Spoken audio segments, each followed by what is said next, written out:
ನಮಸ್ತೆ ಎಲ್ಲರಿಗೂ ಯುಗಾದಿ ಹಬ್ಬದ ಶುಭಾಶಯಗಳು.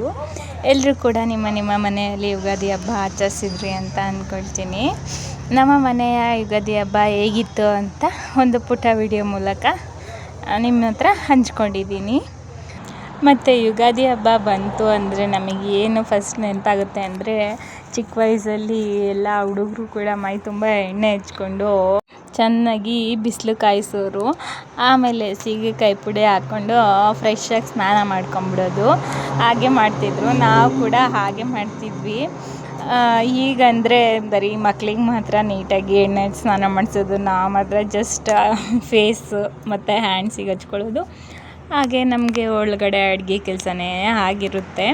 ಸೊ ಯುಗಾದಿ ಹಬ್ಬ ಸ್ಪೆಷಲ್ಲು ಮಾರ್ನಿಂಗ್ ತಿಂಡಿ ಮಾವಿನಕಾಯಿ ಚಿತ್ರಾನ್ನ ಮಾಡಿದ್ವಿ. ಅದು ಮಾಮೂಲಿ ಹೇಗೆ ಚಿತ್ರಾನ್ನ ಮಾಡ್ತೀವೋ ಹಾಗೇ, ಬಟ್ ಆದರೆ ಮಾವಿನಕಾಯಿ ತುರಿನ ಎಲ್ಲ ಒಗ್ಗರಣೆ ಆದಮೇಲೆ ಲಾಸ್ಟಲ್ಲಿ ಹಾಕಿಬಿಟ್ಟು ಸ್ವಲ್ಪ ಬಾಡಿಸ್ಬಿಟ್ಟು ತೆಗೆದುಬಿಡಬೇಕು. ಜಾಸ್ತಿ ಬಾಡ್ಸೋಕ್ಕೆ ಹೋಗಬಾರ್ದು. ಸೊ ಅದಕ್ಕೆ ಇನ್ನೇನು ಕಡಲೆ ಬೀಜ ಕರೆದಿಟ್ಕೊಂಡಿರ್ತೀವಲ್ಲ ಅದನ್ನು ಹಾಕಿ ಕಾಯಿ ತುರಿ ಮತ್ತು ಕೊತ್ತಂಬರಿನ ಸಣ್ಣದಾಗಿ ಹೆಚ್ಚಿಬಿಟ್ಟು ಹಾಕಿ ಹುಳಿ ಜೊತೆ ಹಾಕಿ ಮಿಕ್ಸ್ ಮಾಡಿಕೊಂಡು ತಿಂದರೆ ಒಳ್ಳೆ ರುಚಿಯಾಗಿರುತ್ತೆ. ನಾನು ಎಲ್ಲರಿಗೂ ಕೂಡ ಹಾಕ್ಕೊಟ್ಟು ನಾನು ಕೂಡ ಸರ್ವ್ ಮಾಡಿಕೊಂಡೆ. ಆಮೇಲೆ ಈ ವರ್ಷ ಯುಗಾದಿ ಹಬ್ಬ ಅಮ್ಮವ್ರ ಮನೆಯಲ್ಲೇ ಸೆಲೆಬ್ರೇಟ್ ಮಾಡಿದ್ವಿ. ಯಾಕಂದರೆ ಅಕ್ಕಂಗೆ 2ನೇ ಪಾಪು ಆಗಿತ್ತು. ಸೊ ನಾನು ಕೂಡ ಇಲ್ಲೇ ಇದ್ದೆ. ಹಾಗಾಗಿ ಅಮ್ಮವ್ರ ಮನೆಯಲ್ಲೇ ಸೆಲೆಬ್ರೇಟ್ ಮಾಡಿದ್ದರಿಂದ ತುಂಬ ಅಷ್ಟೊಂದು ಬ್ಯುಸಿ ಅನಿಸ್ತಿರ್ಲಿಲ್ಲ. ಅಮ್ಮ ಆರಾಮಾಗಿ ಕಾಮಾಗಿ ಮಾಡಿದ್ದಾಯಿತು. ಸೊ ನಾನು ಹಾಕ್ಕೊಂಡು ಹೋಗೋ ಅಷ್ಟರಲ್ಲಿ ಎಲ್ಲರೂ ತಿಂಡಿ ತಿಂತಾ ಕೂತಿದ್ರು. ಸೊ ನಿಧಾನಕ್ಕೆ ಹಿಂಗೆ ತಿಂಡಿ ತಿಂದ್ಕೊಳ್ತಾ ನನ್ನ ಮಗಳು ಆಟ ಆಡೋದು ನೋಡ್ಕೊತಾ ಟಿಫನ್ ಮಾಡ್ಕೊಂಡ್ವಿ. ಅದಾದಮೇಲೆ ತಿಂಡಿ ಆದ ತಕ್ಷಣ ನಾನೇನು ಮಾಡಿದೆ, ಒಬ್ಬಟ್ಟು ಮಾಡಬೇಕಿತ್ತಲ್ವ ಮಧ್ಯಾಹ್ನ. ಸೊ ಹಾಗಾಗಿ ಮೈದಾ ಹಿಟ್ಟು ಫಸ್ಟೇ ಕಲಸಿಟ್ರೆ ಚೆನ್ನಾಗಿ ಅದು ನೆನ್ಕೊಳ್ಳುತ್ತೆ, ಒಬ್ಬಟ್ಟು ತಟ್ಟಕ್ಕೆ ಚೆನ್ನಾಗುತ್ತೆ ಅಂತ ಹೇಳಿಬಿಟ್ಟು 1 to 3 hours ಮುಂಚೆನೇ ಕಲಸಿಟ್ಟೆ ತಿಂಡಿ ಆದ ತಕ್ಷಣ.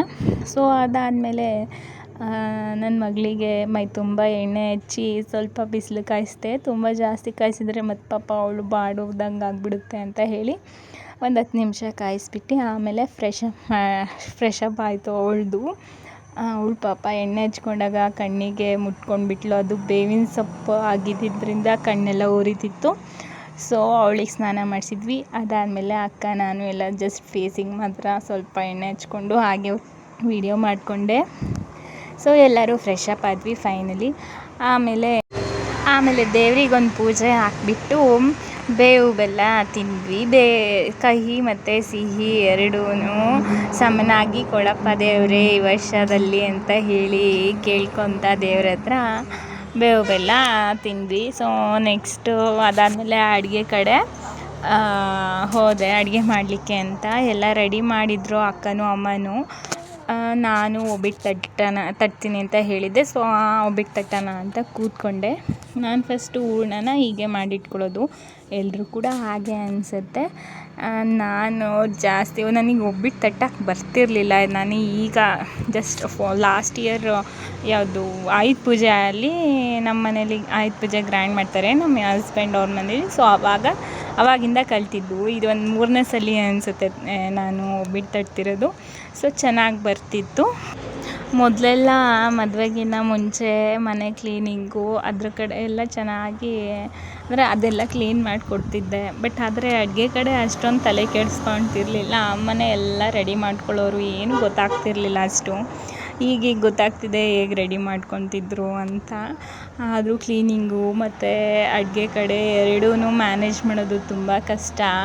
ಅದು ಮ್ಯಾನೇಜ್ ಮಾಡೋ ಎಬಿಲಿಟಿ ಇರೋದು ಮನ್ಸಿಗೆ ಮಾತ್ರ ಹೇಳಬೇಕು ಅಂದರೆ.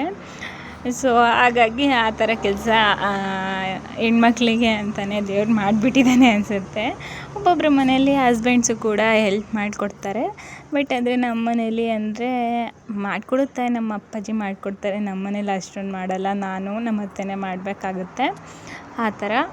ಸೊ ಆಮೇಲೆ ಒಬ್ಬಟ್ಟೆಲ್ಲ ಹಾಕಿದ್ದು ಮುಗಿತಾ ಬಂತು. ಇನ್ನೂ ಸ್ವಲ್ಪ ಇತ್ತು, ಎಲ್ಲ ತಟ್ಟಿ ಮುಗಿಸ್ದೆ.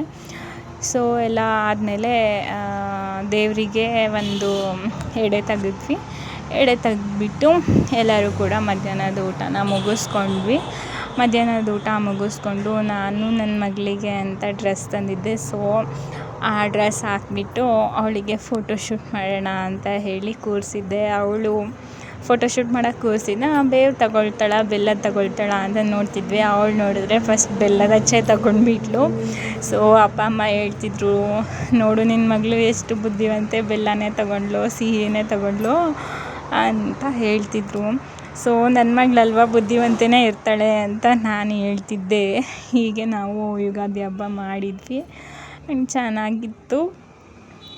ಸೊ ಲಾಸ್ಟ್ ಇಯರ್ ನಾನು ಯುಗಾದಿ ಹಬ್ಬಕ್ಕೇ ಫಸ್ಟ್ ವೀಡಿಯೋ ಪೋಸ್ಟ್ ಮಾಡಿದ್ದು.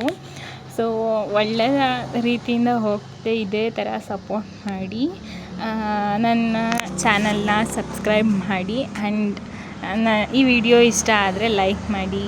Thank you.